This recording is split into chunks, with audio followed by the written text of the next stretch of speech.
Will more than two banks fail? Is it time to buy gold?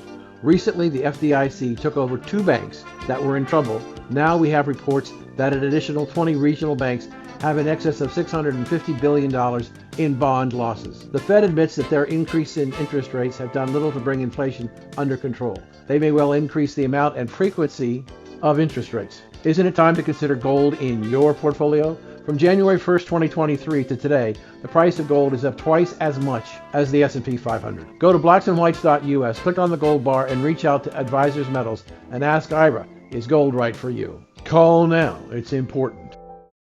Welcome to Black and White, a conversation with Dan Perkins. It's time to bring all of us together to talk about the issues that concern us. It's time to hear from people who want to deal with only the facts. And it's time for you, as Americans, to re-engage in your right of freedom of speech. It's time for you to join me in the conversation on Blacks and Whites. Welcome back to Black and Whites, and today we're starting to deal with the up-and-coming campaign, and we have an unusual and very important guest, a gentleman who's running for the seat in the Senate in the state of Florida, my home state, Keith Gross. And welcome to the show. Thanks for having me on, Dan. My pleasure. And I'm looking forward to this and many other conversations. I do want to raise, right out of the chute, I want to raise a quick issue. And it's not on your list of subject matter, but that's okay. I think you'll do fine with it. Why should the state of Florida voters elect a senator who was in charge of the Senate campaign to elect and re-elect senators in the states, and he failed? Why should we do that? They shouldn't, of course, and that's part of why I'm running against Rick Scott. When he was head of the NRSC, the committee tasked with delivering a majority for us in the Senate, he inherited that committee with record high levels of cash. He blew that record high amount of cash, ran the debt up on his way out, and still failed miserably to deliver the midterm majority we were all promised. We were promised a red wave, and he promised that we were going to have a majority, and ultimately he squandered that money. It seemed that he spent a lot of money on personal promotion for what seemed to be a bid for president at the time. He was making, big national ad buys and things like that, things that didn't seem really focused on the races that were going to make a difference to deliver a majority in the Senate.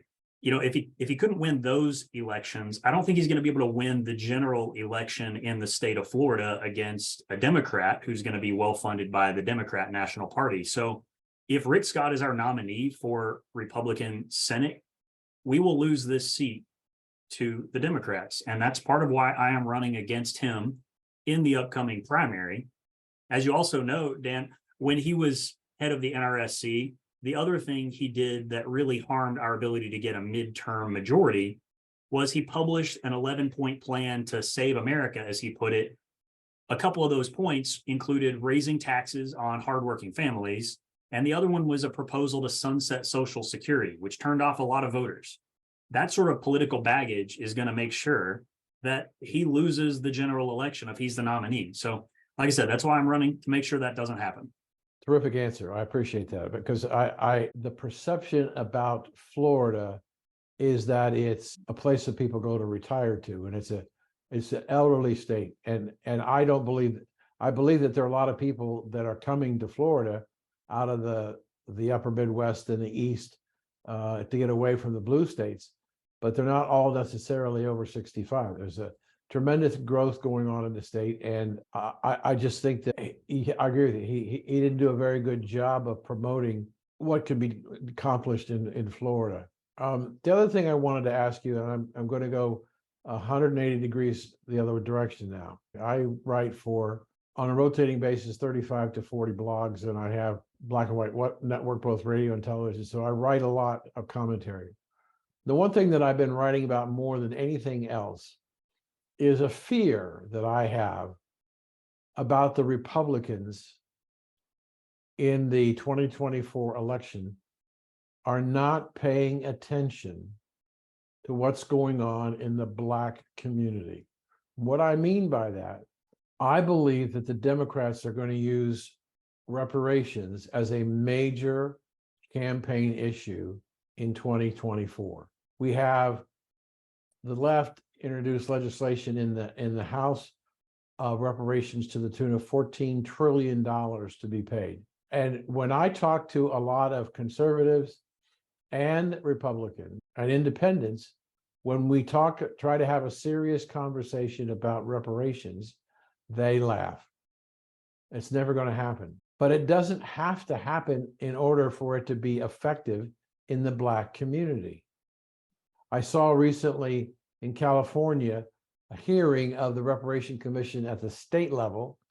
Black men stood up and said to the leaders in the commission, I don't care about the police. I don't care about the fire. I just want to know where I go to get my $3 million check. You know, we used to talk about Democrats buying lunches or beer money to get people to vote. They're talking about millions of dollars for Black people. And my question is, would you support reparations? Well, the direct answer is no. I mean, the idea of paying someone who didn't directly suffer a harm and forcing someone else who didn't cause that harm to pay it is a fundamentally unconstitutional idea. So I understand why most folks would laugh that off and say it's a ridiculous idea. It's not going to happen, because it is ridiculous and it's not going to happen. The fact that it's used and may be effective as a campaigning tool for the left is unfortunate, but it's not a surprise, right? I mean, there's an ongoing war on truth being waged by the left. They redefine words all the time. They're calling gender change gender affirming care. They call abortion healthcare. There's nothing they're not willing to redefine. You know, they don't want to call illegal immigrants illegal immigrants. They want to call them undocumented immigrants. They got plenty of documents. They're just not allowed to be here. That's the illegal part. Right. It's just a broader indication of the growing woke ideology, the war on truth. So if you step back and look at you and your campaign, and you look at the Republican Party, are you and what you're trying to do in line with the party, or are you outside the party? I'm aligned with the party on most issues, I would say. You know, I'm always going to have my own views, and I think it's important that you don't always tie yourself 100% to what any party thinks. My views are supporting the Constitution, putting power back in the hands of the states, back in the hands of the people, and reducing the size and scope of the government, which both parties have failed to do that for decades now. So that's something where I just can't sit on the sidelines any longer and watch our government continue to increase in size and scope, watch our constitutional rights continue to be eroded, and ultimately individual liberty is being lost. So it doesn't matter what party you're from, supporting the Constitution should be a universal idea, and that's what I stand for. If you look at it from the standpoint of we are a divided nation, and clearly the Senate is divided almost actually equally, and the vice president is the one who breaks the ties. If you're elected by the people of Florida, how can you bring about the changes that you're talking about in a Congress that is so evenly divided? Well, hopefully we will have a majority in the upcoming cycle. If we don't lose this seat in Florida by electing someone with too much baggage to win the general, we're going to win this election. We've got a voter advantage in the state of Florida. We've got nearly 500,000 more Republican voters than Democrat voters now in the state of Florida. So if we put someone up there as our nominee for Senate like me, who doesn't have a lot of political baggage and isn't going to be easy to attack by the left, then we're going to keep this seat, and hopefully we'll pick up a few more. But the way you really get things done as a senator is by building a coalition. You've got to get other senators involved, get them to back you up on the ideas that you're putting forth. You know, I'm running against Rick Scott, who likes to call himself the most unliked guy in Washington, like that's some badge of honor. It's not a badge of honor. It's an indication that he's ineffective. No one likes him. No one wants to work with him. He can't build a coalition. He stabbed too many other senators in the back. And as a result, Florida isn't getting good representation in the Senate. He got himself kicked off some of the key committees in the Senate because he ran against the Senate leader knowing that he didn't have the votes to win, which is kind of laughable in itself, right? If you're the Senate leader, your whole job is to know where the vote's going to fall and organize votes. if you know you're not going to win the vote for Senate leader, that's sort of a failure in your first act as prospective leader. To get back to your question, though, it's all about building a coalition. We've got to get other people involved. We've got to build a group. And there's a lot of senators up there already who are pushing in the right direction. I'll be there to help them. I'll be a reliable working partner with them. And together we can push some of these important issues across the finish line. We've got about a minute and a half before we hit our first break. So let me try and focus quickly on this particular question. How many terms did you serve? I've served 0 terms in anything. Would you say to the Florida voters, I would run for 2 terms and then I'm gone? Or are you a lifer? It depends. It depends on how things go. If we're able to dismantle the administrative state, undermine the deep state, as President Trump likes to call it, these lifelong bureaucrats, if we can get them out of office, then by all means, I would be in favor of term limits for our legislators. What I don't want to do is have our legislators term limited when the deep state operatives are not, because then they're always going to have more experience and more power over our legislators. It's important that the people's representatives have enough experience to do the job well. And so I'm in favor of term limits after we dismantle the administrative state. How are you going to do that? Chipping away at it, building a coalition. We've got to dismantle a lot of agencies that shouldn't even exist. The federal government does far too many things, and it does most of them poorly. So we've got to reduce the mission creep and refine government back to its original constitutional mandate. And you think the people of Florida would support that? Absolutely. The people in Florida believe in freedom. They believe in the Constitution. And that is what I am running to promote, is a return to constitutional values. We're going to take a quick break here. We're talking to Keith Gross, who's going to be a candidate in the upcoming primary for the Republican nomination for the Senate. And we'll be right back.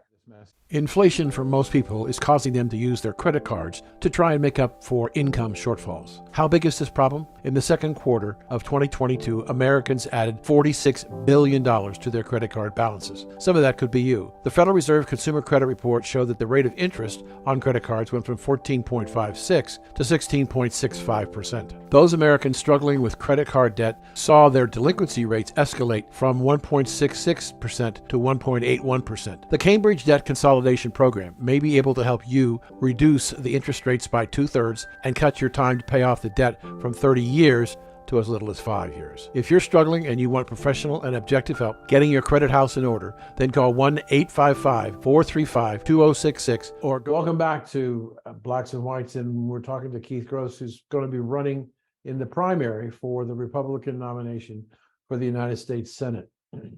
How are things going? Things are going well. We just wrapped up a bus tour in some of the northern counties in the state. We took our bus to REC meetings. We met with state attorneys, chiefs of police, and we met with Republican groups all over northern Florida. It was productive. It was encouraging. You know, the theme was folks coming up and saying how happy they are that someone's finally running against Rick Scott, that they know he's corrupt, and the only reason he's there is that no one's ran against him. And so it was really encouraging to hear that sort of support from everyday voters. What do you think, as you're talking to the electorate, as you're going around the state, what do you think are the most important issues on their minds today? Well, I can tell you, we've done a couple of town hall events, and we do some polling during those. And the number one issue is routinely economy. And of course it is. I mean, the Biden administration's rampant government spending has driven inflation through the roof. It's driven our Fed to print more money than they know what to do with, and now to raise rates trying to claw it back. The economy is hurting, and it's hurting everyday Americans because their spending power is being reduced by the government inflation. So unless we get government spending under control, inflation's going to continue, and eventually they're going to want to raise taxes to pay off this burgeoning debt. You know, they just voted to increase the debt limit, as you know. That was a ridiculous idea. We should have not increased our debt limit that way. We need to cut expenses, not just increase the limit on our credit card. Yep, I totally agree with you. The one of the areas that I wanted to ask you about is that we have a huge amount of debt, $31 trillion of debt. I've spent 50 years in the asset management business, so I understand, hopefully understand a little bit about capital markets and what's going on. I look at what we have here is we have a government that I don't think there's a leader. And I'm going to give you two simple examples that shows me that we don't have a leader. We are allowing the deep state to decide what the laws should be, not the Congress. You may have seen this story, but the administration, the Department of Energy, wants to eliminate gas stoves, gas ovens, gas heaters, and make everything electric. And they believe they can do that by executive order as opposed to a legislative. I thought that was wrong. I still think it's wrong. But a couple of days ago, there's a new part of the government taking over, and that's United States Fish and Game. And they've decided that any national park, you'll no longer be able to fish with lead sinkers. Why are we spending time, energy, and effort on the number of lead sinkers that you would have used all of your life, which wouldn't be very much? There are more important things. Then we have the Secretary of Energy telling the Department of Defense we should replace our tanks, our diesel driving tanks or gas tanks, with all electric. And they have no idea what it would cost, how vulnerable it would be, and how many people would be killed.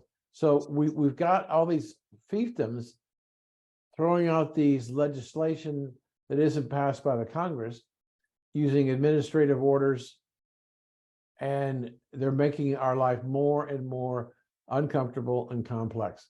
How do you get rid of that? You dismantle those agencies. I mean, you called them fiefdoms, and that's a good word for it. This has been getting more and more out of hand for some time. And this is what I'm talking about when I talk about the administrative state or the deep state. The Congress is supposed to be the body that writes laws, not the executive branch via administrative agencies. So what we see here is a breach of the original intent of the non-delegation doctrine in the US Constitution that was supposed to guarantee that the people's representatives wrote the laws.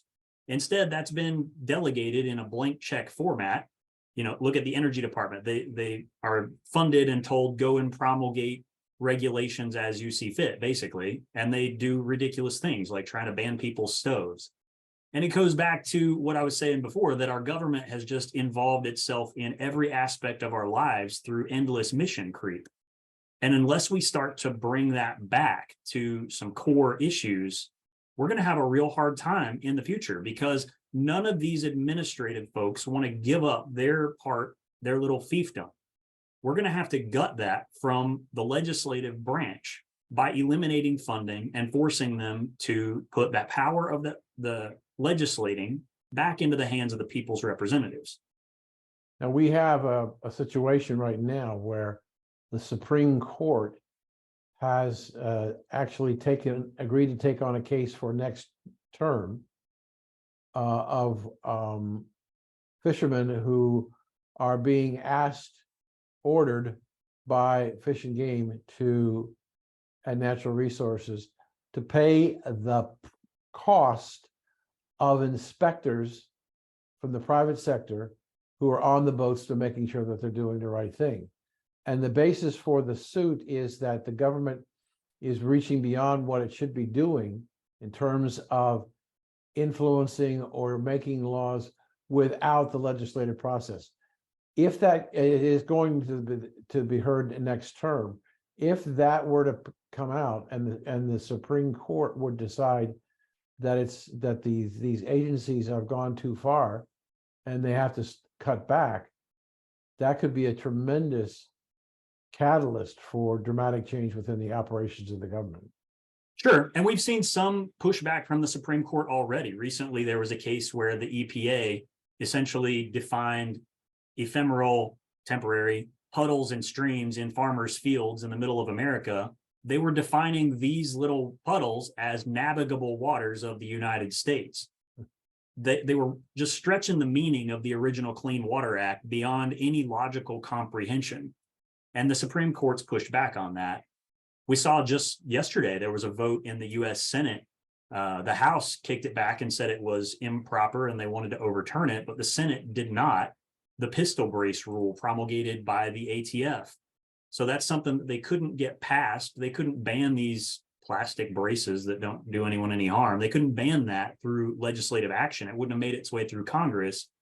So the Biden administration just did an end run around the people's representatives and around the Constitution and said, well, we'll just write a rule and let the people fight it out in court. It's not how it's supposed to work. They're not supposed to take our rights and make us fight back for them. I absolutely agree with you. Let's move to another subject matter for the last 3 minutes or so that we have. Are you a supporter of Donald Trump for president? You know, I supported Donald Trump in his last campaign, and I was frustrated watching these scam in the impeachments. They were just ridiculous. Looking at every one of them, you know, I wrote articles at the time denouncing the lack of legal basis. You know, like impeachment number one was because he asked a foreign power to investigate potentially corrupt activity in their country. That's what any leader's supposed to do. And he was impeached for it because they tried to turn it into some quid pro quo. He was just doing his job. That was, you know, the tip of the iceberg. Look at the whole Russia thing. So to get to your question, I feel like we, the people, got ripped off. We elected a man expecting that we would get a full term, and instead, the deep state undermined everything he did. We did not get our term of his presidency. And that's really not fair. You know, we signed up for 4 years of Donald Trump's policies and we got maybe 1.5 because of all of this undermining. Right. So I support the idea that I would like to see a lot of his policies implemented, and I'll support whoever the nominee is as far as this upcoming primary. You know, Ron DeSantis wouldn't be a bad choice either. He's done a great job in the state of Florida. He seems to have a good following. The bottom line is we would be lucky to have either one of these great Floridians in the White House, and I will support whichever one is there. Are you hearing any feedback from the voters as you go around the state about their desire to have Donald Trump get reelected or not? It's pretty divided. You know, folks both they're on both sides of the fence. I haven't seen a clear breakdown, and I can't blame them. It's a tough decision to make. They're both great candidates. They would both implement great policies if elected to the White House. I mean, President Trump put a lot of excellent jurists on the bench. Those judges, most of them serving lifetime appointments, that's going to have a great effect on our ability to claw back some of the freedoms that have been taken from us. We'll get decades of benefit from that. So, you know, seeing any sort of presidential candidate that wants to put great people on the judicial side, that's a move in the right direction. So in the minute or so we have left, what do you think about the two bills that were introduced in the House to the Judiciary Committee for the impeachment of Joe Biden? Well, I think it's about dang time. I'm frustrated that they're not going to bring it to a vote a lot quicker. The man should be impeached, hands down. It's clear that the government's been covering for him. He's been abusing executive authority by requiring the DOJ and the IRS to cover for some of the corrupt actions that he's committed, apparently via his son Hunter. It's clear that he had a role and benefited from collusion with the intelligence agents that said that the whole Hunter laptop was Russian disinformation. This whole thing has been reeking of corruption, and the man should be impeached 10 times over. And that's before we even get to the weaponization of the DOJ against his primary opponent, Donald Trump. Keith, that's the, of all things, that's the one thing that has me so concerned, is that we have turned as a country to the sitting president uses the power of his office to weaponize the Justice Department, the FBI, and other agencies for their own benefit to eliminate their competition. And I don't know how our country got to that point. I think that I have a preference of the two bills that have been introduced. I have a preference, and the preference I have is the one that impeaches both Joe Biden and Kamala Harris. Because one of the stories that's been going around for a long time, if you impeach Joe Biden, that means that Kamala Harris becomes president, and her approval ratings are even worse than Joe, if that's possible. So I think that a lot of people are trying to tough it out, hopefully that he won't win in 2024. But if you take both of them out at the same time under an impeachment trial, the Speaker of the House becomes the President of the United States. That's a great solution. Great solution. That would be. We're out of time, unfortunately. Thank you so much for giving us the amount of time that you did. And I wish you the great luck on your campaign. And I look forward to having you back on the show periodically to give us an update with what's going on. So Thanks. How can people support you? Where do they need to go? Well, you can go to keithgross.com. You can sign up for our newsletter. You can make a contribution. I'm pretty active on Twitter. You can follow me at Keith Gross FL on there. Sign up, stay informed, and follow the campaign. Super. Thank you for your time. Thanks, Dan. We'll be right back. We are Americans, male and female, from many races and cultures from all over the world. One thing above all else is we are patriots who protect our nation and defend, when necessary, our Constitution from attacks both foreign and domestic. Today, as American patriots, we must take back our country from those who want to destroy it and us. We must start by taking back our children and their education. Parents, not unions, should be in charge of our children's education. We must be sure that they are taught about the greatness of America and its people.